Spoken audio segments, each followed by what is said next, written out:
தெய்வ ஆவியானவர் ஜலத்தின் மேல் அசைவாடி கொண்டிருக்கார் நம்ம பார்க்குறோம்.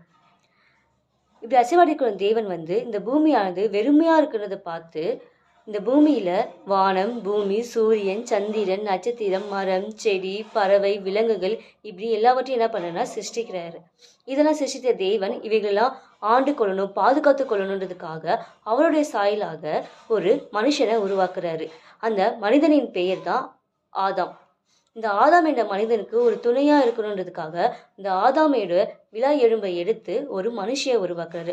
அந்த மனுஷியோட பேர் தான் ஏவாள். இவங்க 2 பேரையும் தேவன் ஏதேன் என்ற தோட்டத்துல சந்தோஷமா வாழ வச்சாரு. தேவனுக்கும் மனிதனுக்கும் ஒரு நல்ல உறவு இருந்துச்சு. ஒரு நாள் மனிதர்கள் என்ன பண்ணாங்கன்னா ஒரு பாவம் செய்றாங்க. அந்த பாவத்தின் நிமித்தமா தேவனுக்கும் மனிதனுக்கும் இருக்கிற ஒரு உறவு துண்டிக்கப்படுது. இந்த பாவமானது என்ன என்றது நம்ம நெக்ஸ்ட் வீடியோல பார்ப்போம். தேங்க்யூ.